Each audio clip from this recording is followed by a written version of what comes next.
Bonjour à toutes et à tous et bienvenue dans ce nouvel épisode du Shop des Titans. Épisode spécial aujourd'hui puisque nous sommes avec Cécile. Salut Cécile, comment vas-tu? Salut Ben, ça va très bien, merci. Merci du coup de nous rejoindre sur cet épisode du coup du Shop des Titans. Est-ce que pour les personnes qui ne te connaissent pas, tu pourrais te présenter qui tu es et ce que tu fais du coup en ce moment? Oui, bien sûr. Alors, je m'appelle Cécile Aliafi. Je suis CDMO, donc c'est un grand, grand terme pour dire que je m'occupe du digital et du marketing pour des marques de prêt-à-porter. J'ai commencé ma carrière en fait dans la food, donc rien à voir avec la mode en réalité. J'étais la première employée d'une start-up, donc j'ai vraiment du monde start-up. Qui s'appelle Kitok, qui fait Oh oui, qui ok. fait de la livraison de paniers repas. J'ai pas mal bossé chez eux pendant 5 ans et puis j'ai arrêté parce que pour une multitude de raisons notamment j'ai eu mon premier enfant, donc Ok. j'ai voulu avoir un environnement un peu plus safe aussi de travail et donc j'ai rencontré Bonne Gueule qui est un blog et une marque pour hommes française qui a commencé comme blog il y a 15 ans et qui depuis 10 ans est une belle marque de prêt-à-porter masculine. Et j'ai commencé chez eux il y a 6 ans pardon, en tant que traffic manager. Ok. Ouais, donc moi je viens de là au départ. Et très vite en fait j'ai grandi chez eux. Je me suis très vite occupée du planning d'animation commerciale parce qu'il y avait un gros sujet là-dessus. Et je suis CMO pour Bonne Gueule depuis 2 ans. Et depuis 1 an, je suis passée en freelance. Ok. Parce que j'avais besoin intellectuellement de voir en fait comment ça se passait ailleurs. Et donc, je suis freelance depuis cette année-là. Et maintenant, j'accompagne une autre marque qui s'appelle Basiste, qui fait des très beaux vêtements pour hommes. Avec un univers beaucoup plus créatif. Et je travaille régulièrement avec la Fédération française du prêt-à-porter féminin, qui est un apporteur de clients aussi. Féminin, alors que et Bonne Gueule et Basiste du coup sont des marques au final plus mode masculine. Parce que dans leur bassin, à la Fédé, en fait, ils s'occupent beaucoup de marques, qu'importe le féminin ou le masculin, du coup, en ok, fait. très bien. Ouais. Mais Basiste, je les ai connus via la Fédé. Ok, qu'est-ce qui t'a poussé du coup à quitter donc le salariat, si je comprends bien, du coup chez Bonne Gueule pour justement passer sur la partie freelance? En fait, il y avait une double raison. Il y avait une raison conjoncturelle pour Bonne Gueule parce qu'il y a eu de grosses difficultés financières et Bonne Gueule ne pouvait pas en fait clairement me payer en tant que CMO. Bonne Gueule a vécu un redressement judiciaire et s'en est sorti, ce qui est hyper rare pour le souligner. Et en fait, il y avait aussi un moment où moi, je me posais vraiment la question de rester ou partir. J'avais envie de voir autre chose et en même temps, j'avais un attachement très, très fort à Bonne Gueule. Et en fait, je cherchais juste à aller un peu plus loin, que ça soit au niveau e-commerce ou au niveau marketing en réalité. Parce que Bonne Gueule, c'est une marque qui n'est pas encore très bien implantée à l'international. Donc j'avais envie de voir autre chose aussi. Et en fait, en discutant avec la direction, on a trouvé cet accord-là qui convenait à tout le monde. Ok. Donc ça s'est fait en douceur et avec beaucoup de joie en fait d'un côté comme de l'autre parce que pour moi c'était hyper safe de me mettre en freelance avec un premier client assuré. Parce que en plus de ça, oui, c'est ça, c'est que ce premier client, tu le connais déjà très bien, donc il y a une logique de confiance qui est un peu instaurée. C'est vrai qu'à l'inverse, quelqu'un qui vient débuter en freelance, le premier client, ça peut être assez clivant au niveau de l'engagement. Ok. Et donc du coup, Basiste, que tu accompagnes aussi depuis quelques temps, ça fait combien de temps Basiste? Basiste, je les suis depuis le mois de février. Ok. Donc on n'est pas encore sur 1 an, mais presque. Ok. Ouais. Trop bien. Et donc, sur les 2 solutions que tu accompagnes, on est sur cet écosystème un peu Shopify. Tu te considères comme étant un peu experte Shopify à force du coup d'accompagner Oui, les je marques passe là-dessus? beaucoup de temps sur Shopify, Ok. en effet. Oui, c'est vrai que là, pour Basiste et Bonne Gueule, c'est 2 sites sur Shopify et les autres marques que j'accompagne sont aussi sur Shopify. Et j'ai un petit peu accompagné cette année un site sur PrestaShop. Ok. Et en fait, c'est vrai qu'en travaillant sur Shopify, toute l'année, on se rend compte à quel point on est bien loti et on peut faire vraiment plein de choses. Ouais. Après, il y a des trucs de change, en effet, quand tu es habitué à une plateforme, passer à une autre, c'est tout de suite un peu plus complexe. C'est clair. Okay. Mais bon, l'environnement est bien intégré quand même. Ouais. Et, trop bien. Fonctionne. Du coup, on est sur 2 marques, en effet, qui sont un peu sur cette dimension un petit peu de la mode masculine. Comment est-ce que, vu que du coup, tu as un petit peu cette expertise, tu as suivi tout ce qui s'est passé avec Bonne Gueule, comment est-ce que tu vois un petit peu ce marché de manière générale, depuis que tu accompagnes Bonne Gueule, comment est-ce que tu as vu un petit peu les évolutions et comment est-ce que tu perçois un peu la suite de ce marché? C'est un marché qui a énormément muté Ouais. ces dernières années en post-Covid. D'un côté, de manière très bénéfique, c'est-à-dire que les clients, les consommateurs, pour certains, achètent moins, donc se renseignent plus sur la qualité, etc. Et ça, c'est une bonne chose. Il y a un tableau plus sombre qui fait que aussi les coûts ont énormément augmenté, donc les coûts des matières premières, les coûts de fabrication en Europe aussi, donc ont énormément augmenté. Et au final, ça devient, enfin, les marges se sont réduites très très fortes. Donc c'est vrai que pour des marques jeunes, ça a été compliqué de résister en post-Covid. Et puis il y a aussi une concurrence très violente de l'ultra fast fashion qui en fait a pris des parts de marché en fait sur tous les secteurs. Ouais. Donc voilà, on a quand même on a ce souci-là aujourd'hui. Donc moi j'ai vu l'évolution sur 5 ans de manière très forte. Et en ce qui concerne vraiment le marché d'un point de vue salariat, c'est aussi un marché qui a fortement bougé. Ouais. Et c'est compliqué aujourd'hui pour des jeunes marques de s'engager sur des CDI ou sur voilà, je pense qu'aussi c'est une évolution toute naturelle du monde de l'entreprise à ce niveau-là, quoi. Ouais, donc il y a une évolution donc à la fois sur les habitudes des utilisateurs avec la concurrence. Et là, ce que tu évoques, c'est justement cette évolution aussi interne où on réfléchit de manière un petit peu différente à structurer les équipes et du coup d'avoir un peu des profils comme le tien pour accompagner un petit peu les équipes là-dessus. En fait, il y a 5, un peu plus même, il y a plutôt une dizaine d'années, je pense qu'on intégrait énormément de fonctions au sein des équipes marketing. Et aujourd'hui, c'est de moins en moins le cas. On le voit, l'email est de plus en plus externalisé, l'e-merch est de plus en plus externalisé. Enfin, c'est vraiment des fonctions, il y a 10 ans, c'était inimaginable en fait, de ne pas les avoir au sein des équipes. Et du coup, par rapport à ton rôle justement de CMO chez l'une ou l'autre des 2 entreprises, ça ressemble à quoi à peu près ton quotidien, une journée type? On va commencer par Bonne Gueule si tu veux. C'est quoi une journée type de CMO chez Bonne Gueule? En fait, moi j'aime bien utiliser l'image du chef d'orchestre parce que c'est vraiment ça. En fait, l'idée c'est d'intervenir sur tous les canaux. Donc les canaux, donc le SEO. Alors pour Bonne Gueule, c'est un canal qui est assez fort parce que historiquement il y a un blog. Donc le SEO, le paid. Donc des 2 côtés, chez Basiste aussi, il y a un petit peu de paid. Le CRM, donc ça c'est un canal qu'on aime, que j'aime beaucoup. Donc je travaille principalement sur Klaviyo. Dans le CRM, j'inclus aussi WhatsApp. Parce que je travaille beaucoup sur des campagnes WhatsApp. J'aime beaucoup, ça m'amuse beaucoup. Et évidemment, donc, l'influence, les partenariats, les collabs. Voilà. Et puis le site, en fait, ça me prend énormément de temps. Si, bah ouais. Donc voilà, donc c'est vraiment chef d'orchestre dans le sens où l'idée c'est de définir un planning d'animation commerciale et puis après de le faire infuser sur tous les canaux et essayer d'aller plus loin et toujours parce que je pense que c'est mon côté un peu start-up, mais avec des coûts les plus bas possibles. Donc toujours avec la volonté d'étudier la rentabilité, de respecter l'image de marque. Et moi, j'ai une sensibilité créative très forte.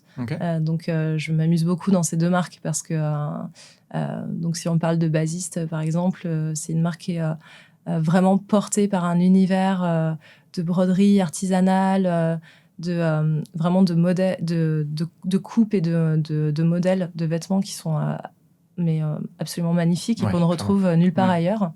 Et avec des heures et des heures passées sur une seule chemise. Donc, on est sur des quantités qui sont très peu profondes. Donc, c'est vraiment c'est de l'ultra slow fashion pour le coup.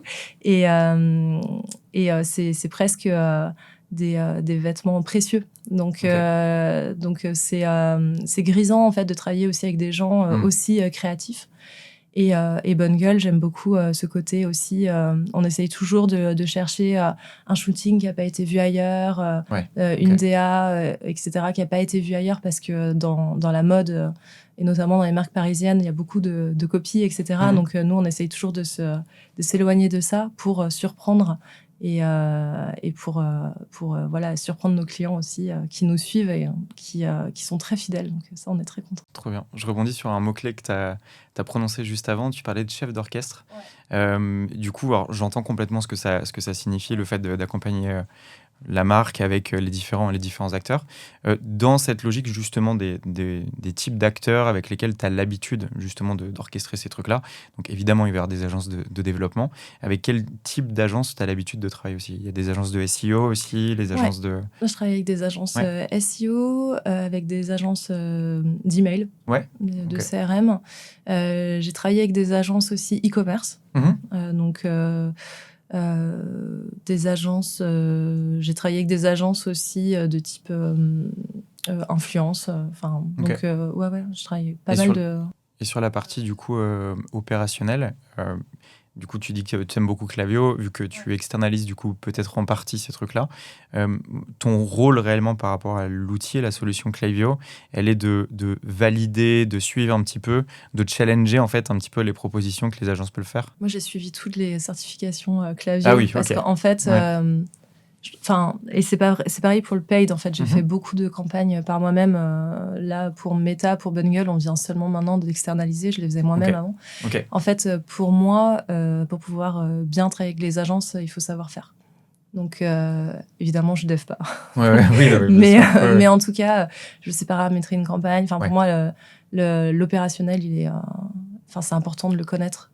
Parce que c'est important de savoir ce qu'on demande après aux gens et puis de parler le même langage. Donc ça, c'est quelque chose que à partir du moment où j'ai commencé à travailler sur Klaviyo, j'ai commencé à me former en fait à Klaviyo. Et donc aujourd'hui, évidemment, c'est pas moi qui paramètre toutes les campagnes, mais par contre, je sais le faire.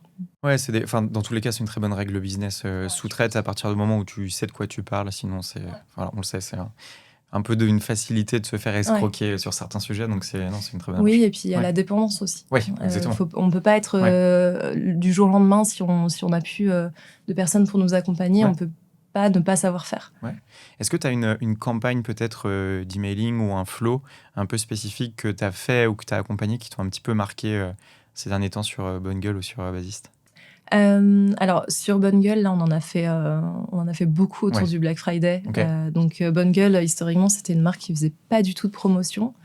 Mais on a, en fait, sur le Black Friday, on a vu qu'il y avait le shift dont je parlais tout à l'heure sur le mode de consommation. En fait, on s'est rendu compte que ne rien faire sur cette période de Black Friday, en fait, ça nous desservait, mais c'était juste pas entendable, en fait. Donc, on ne pouvait pas du tout passer à côté de ce moment qui est un moment de consommation attendu. Et finalement, moi, j'ai réalisé que les consommateurs, ils étaient OK de recevoir beaucoup de communication à ce moment-là.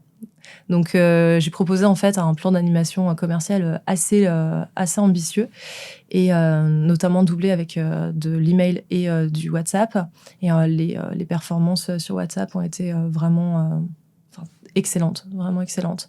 Donc ça, c'est une campagne qui m'a marquée, qui est toute récente pour le coup, que j'ai bien en tête. Je dirais que sinon, on a quand même chez Bonne Gueule beaucoup travaillé les teasings. Donc ça, c'est un truc qu'on aime bien faire. On le fait pas systématiquement, mais au mois d'octobre, j'ai travaillé un teasing sur un blouson en polléné très beau qu'on sortait en très peu d'exemplaires, et on a fait sold out au lancement un samedi matin à 9h. Donc voilà, moi j'étais dans un hôtel à Lille, je mets en ligne le produit à 9h, à 9h30 il n'y en a plus, du coup je dois annuler mes campagnes WhatsApp.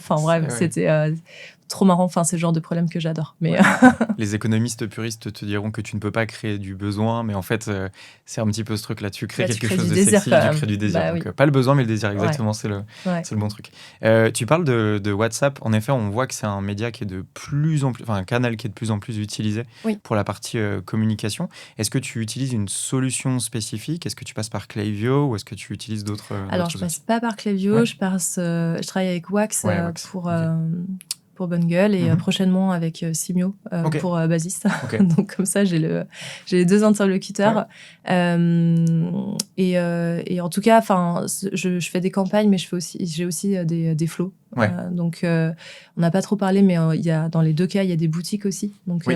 il y a aussi en fait des logiques de drive to store ou d'aller alimenter les Google My Business en post-achat. Enfin, il y a pas mal de bonnes idées. Et ce qui est intéressant, c'est peut-être de surprendre un peu le client en lui envoyant un WhatsApp par rapport à son anniversaire ou des choses comme ça. Et en tout cas, moi, de ce que je perçois dans mon business, c'est que les clients sont hyper contents pour l'instant d'être touchés par WhatsApp. Ouais. Je pense que c'est parce que c'est pas saturé encore. À mon avis, ça va le devenir. On a la même perception du sujet. Ouais, c'est clair. Et puis il y a un côté très... Enfin, il y a une trend. Ouais. Clairement, il y a une trend. Je sais pas si ça va se maintenir, mais en tout cas, pour l'instant, c'est très rentable. Ouais. Le prix des campagnes est assez intéressant. C'est cool. Enfin, Wax et Simio, c'est deux partenaires aussi avec lesquels on adore un petit peu travailler. Et avec un petit peu cette stratégie justement d'avoir un CSM qui vient accompagner là-dessus, proposer un petit peu de l'innovation, des trucs un peu nouveaux. C'est hyper important. Voilà. En fait, ils sont bien implémentés dans l'écosystème Shopify où en fait, tu payes ton SaaS et du coup, tu vas avoir les évolutions qui vont arriver petit à petit. Et en fait, eux ont un peu cette approche de OK, on est toujours un peu connectés, on suit là-dessus. Du coup, tu parlais en effet des boutiques. Ça, c'est un sujet qu'on adore chez Moon Moon. Moi, particulièrement. La partie POS, quand elle a été lancée, on l'a testé très vite pour essayer de voir un petit peu comment tout ça fonctionne. Tu as participé, tu as contribué un petit peu au setup justement du poste chez Bonne Gueule et chez Basis? En fait, pas tellement. Pas tellement ni l'un ni l'autre, en réalité. D'ailleurs, toi, tu es très bien placé pour parler du poste de Basis, puisque c'est Moon Moon qui l'a setup. Mais en réalité, pas tellement, parce qu'on avait quelqu'un de dédié, en fait, sur ces sujets, dans les deux cas, en fait. Donc, je me suis concentrée sur d'autres sujets. Mais par contre, pour Bonne Gueule, toute la communication et les opérations sont omnicanal. Et on a un programme de feed d'ailleurs qui est sur Yotpo. Et qui est omnicanal et qui fonctionne très très bien en boutique et qui a un vrai levier en fait pour les conseiller pour pouvoir boucler des ventes. Donc, c'est presque devenu un prérequis. C'est vrai que quand on parle d'omnicanal, je pense que moi, c'était le mot que j'ai le plus prononcé en 2025. Oui, c'est clair. Parce qu'en effet, si jamais tu as une boutique, si jamais tu as un site, ça me semble maintenant mais presque impensable d'avoir pas de suivi sur OK, le client est venu là, il a commandé ici. Tu récupères toutes ces informations. Le client se sent un petit peu privilégié parce qu'en fait, il vient capitaliser des points avec son système ici, il va avoir les relances. Tu peux t'amuser en fait énormément sur tes campagnes aussi WhatsApp parce que tu as toutes ces informations. Et du coup, avec l'information, tu peux avoir un programme un peu plus avancé. Donc, on arrive à attribuer en fait la boutique de prédilection au client. On sait beaucoup de choses finalement. Et je pense que pour dans le marketing, il faut toujours se mettre à la place du client et se dire OK, mais en fait, maintenant le marché il a tellement évolué qu'il y a des prérequis. Enfin, c'est même plus c'est même plus un sujet. En effet, l'omnicanalité, pour le client, il s'attend à être sur des logiques omnicanales. C'est clair. C'est un vrai sujet. Donc, on parlait là de WhatsApp. Moi, je partage vraiment le même point de vue que toi en me disant c'est cool parce que c'est un peu nouveau, c'est super trend. Il y a une probabilité que d'ici 2-3 ans, le canal sera peut-être un peu saturé, qu'il faudra penser à d'autres trucs. Est-ce que tu as une vision un petit peu sur, d'après toi, quel pourrait être le canal qui viendrait peut-être remplacer WhatsApp demain? Est-ce que tu Waouh. as une perception là-dessus Je sais pas, mais en tout cas, Non. moi, mon cheval de bataille, ça va être plutôt le GIO, donc sur 2026. Tu peux préciser ce qu'est le GIE? Ouais, bah en fait, c'est l'avenir du SEO. Ouais. Donc, ça va être toutes les requêtes Ouais. qu'on va retrouver via l'intelligence artificielle, donc sur Google, sur les moteurs type ChatGPT. Ouais. D'ailleurs, j'emploie le mot moteur. Ouais. Et ça, en fait, je pense que ça va être vraiment game changer pour les marques, et notamment les marques comme Bungle qui sont basées sur du SEO et donc sur du contenu qui est interne au site. Donc, comment en fait aller chercher de la réputation, Ouais. ça va être assez passionnant, je pense. Ouais. Ouais. On a ouvert un peu la boîte de Pandore en parlant justement d'IA. C'est un sujet pour lequel on veut parler pendant très Oui, longtemps. c'est clair. On s'est croisés à la Tech for Retail, du Ouais. coup, c'était la semaine dernière. Non, il y a peut-être Il y a un peu 2 plus semaines, que ça, ouais, il y a je 2 crois. semaines. Ouais. Il y a 2 semaines. On l'a vu à la Tech for Retail, tu vois, il y a écrit IA sur quasiment Oui, c'est tous les clair. stands. C'est clair. Tous les stands maintenant, donc quelque chose qui évolue beaucoup. Donc, toi, tu penses que c'est vraiment un petit peu la suite. Comment est-ce que tu vois la création justement de synergie entre le e-commerce justement et ces moteurs qui tournent, Gemini, ChatGPT, si tu as une vision là-dessus? Alors, je pense que la clé, elle est vraiment au niveau du contenu et de la réputation, comme je disais tout à l'heure. J'y crois pas tellement, mais ça se trouve, je m'engage un peu trop. Mais surtout ce qui est création visuelle. C'est-à-dire que vraiment, au niveau de l'image, je pense que pour l'instant, j'ai pas été convaincue, en tout cas. Il y a encore une approche qui est un peu geek, je pense, sur le sujet. Et finalement, nous, on doit convaincre. Enfin, moi, je travaille auprès de marques qui ont un savoir-faire très fort, qui ont de très belles matières, qui essayent de vraiment faire les choses bien, en fait, au niveau de la conception, etc. Et du coup, ça fonctionne, ça matche pas tellement. Après, je pense quand même qu'il faut jamais dire jamais, parce que en effet, ça peut nous faire gagner du temps sur du packshot, sur faire bouger un packshot, etc., l'animer. Donc, sur des petites équipes, ça peut être quand même intéressant. C'est vrai qu'on sent au niveau des marques, justement, les personnes qui bossent à fond sur le branding, sur les visuels, sur tout ça, en effet, une logique de défiance sur... Mais en fait, on est en train de perdre l'authenticité de ces trucs-là, on est en train de nourrir en plus les IA avec nos photos, avec nos visuels, etc. Mais c'est vrai que quand on compare ce qui a été fait, ne serait-ce qu'il y a 3 mois, en termes de rendu, clair, etc. Ça avance très vite. Et là, tu prends le nouveau moteur de Gemini, pour ne parler que d'eux.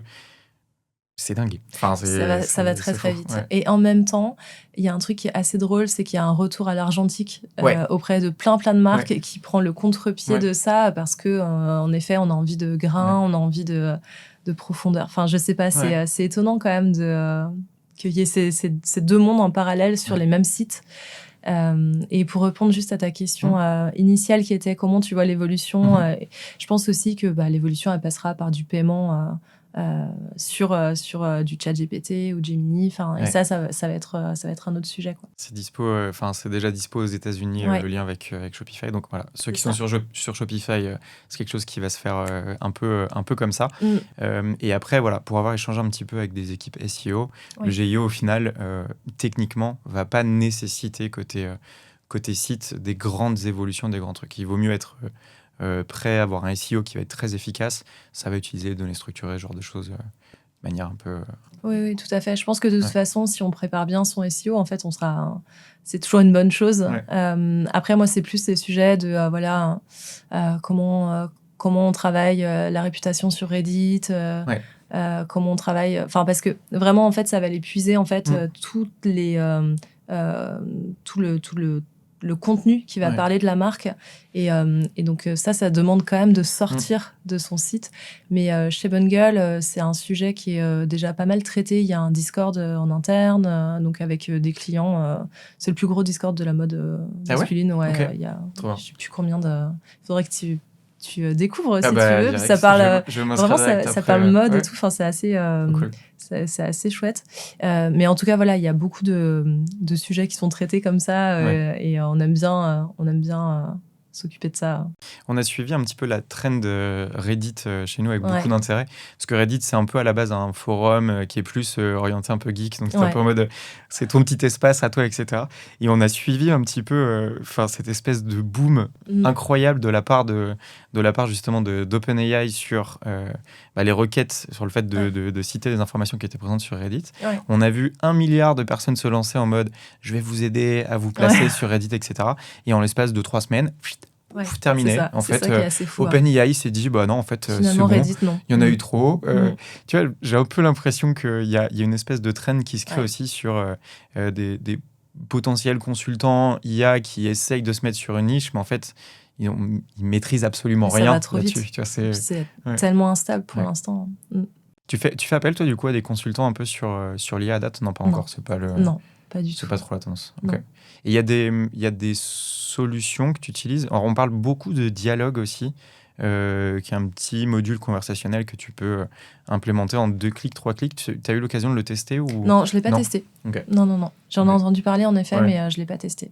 Ok. Et du coup, pour reboucler plutôt sur la génération d'images, c'est vrai qu'on accompagne aussi beaucoup de marques dans la mode et on le sent, tout ce qui est vraiment mode, style, etc. Il y a encore une défiance que je trouve complètement cohérente avec cette authenticité. Je pense notamment à Néné Paris. Néné Paris qui, elles, ont fait ce choix de l'argentique depuis très longtemps. En fait, c'est leur marque de fabrique depuis le début. Ça fait partie des clients où à aucun moment on va parler d'IA pour l'instant sur la génération d'images. Ça n'a aucun sens. Donc voilà, c'est cool de garder un petit peu ce truc et de se dire que le moteur est là, il est dispo. Venir se référencer dessus, c'est très bien. Maintenant, de là à venir se dire, ok, je mets l'IA partout, c'est peut-être pas la Je pense pas que c'est une bonne idée. Trop bien. On parle depuis 25 minutes. Je te propose de pouvoir conclure assez rapidement. J'aurais peut-être une dernière question pour toi. Quelqu'un qui voudrait se lancer aujourd'hui à devenir CMO justement dans la mode, qu'est-ce que tu lui recommanderais? Il faut y aller. Il faut y aller. Alors, moi, je lui recommanderais de se lancer à part-time comme moi. C'est-à-dire que vraiment être freelance, pour moi, c'est la clé de pouvoir en fait avoir du travail aujourd'hui parce que le marché est assez compliqué, mais je pense qu'en tout cas sans parler forcément de mon point de vue, j'ai échangé avec beaucoup de marques cette année. Ça a été très formateur, mais ce que j'ai compris aussi, c'est qu'il y a plein de jeunes marques qui ont besoin d'être accompagnées sur des sujets digitaux qui n'arrivent pas en fait à être épaulés. Aujourd'hui, pour une marque, attribuer un budget paid Meta quand on fait un petit chiffre, c'est compliqué en fait de faire confiance et en même temps on parle pas forcément le même langage. Donc c'est vrai qu'on arrive à un moment à ce niveau-là, à un endroit où en fait il y a une rupture entre souvent les agences qui dépensent de l'argent et qui parfois le font bien, parfois le font pas bien. Et en même temps des créateurs qui sont un petit peu perdus. Et ça, je pense que c'est vrai qu'importe la taille de l'entreprise. Parce que dans les plus grandes structures, c'est pareil en fait. Les agences n'ont pas forcément des interlocuteurs qui savent faire en face. Et parfois, voilà, ça. Donc, je mets pas du tout toutes les agences dans le même panier. Moi, j'ai de la chance d'être bien accompagnée. Mais en tout cas, je pense que c'est important d'être opérationnel. D'avoir envie de mettre les mains dans Shopify, dans les outils, dans le gestionnaire de pub et d'être capable de paramétrer une pop-up aussi. Parce qu'en fait, ça va débloquer des situations et puis ça prouve aussi une certaine valeur d'exécution. Donc voilà, ça c'est mon conseil. En tout cas, mon double conseil, c'est oui, se lancer, mais pas forcément être un éternel conseiller qui va donner en fait de grandes théories sur des marques et en fait qui ne va pas réussir à faire vraiment parce que ça c'est pas ce qu'attendent les marques aujourd'hui. Donc soit opérationnel, touche à tout. Et mets-toi au statut freelance, ce sera beaucoup plus facile pour te faire recruter, quoi. Ouais, je pense en tout cas. Et j'espère que ça le restera pas parce que ça dit aussi des choses du marché en réalité. Mais en tout cas, c'est le meilleur moyen, je trouve, d'apprendre. Ouais. d'être confronté à plein de situations différentes, plein de marques différentes. Donc voilà, c'est pour ça que moi, je maintiens ce statut pour le moment. Trop cool. Eh ben, merci beaucoup, Cécile. Merci à C'était toi. top de t'avoir. Merci et à bientôt. À bientôt.